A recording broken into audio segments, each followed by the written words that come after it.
السلام عليكم ورحمة الله وبركاته.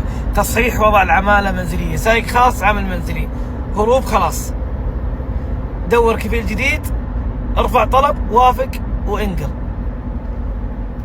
يبدو انها فترة تصحيح للعمالة المنزلية، ارفع طلب من مساند، وافق على الطلب وانقل. So, ito pala yung sinasabi ng mga marites natin, nakasambahay.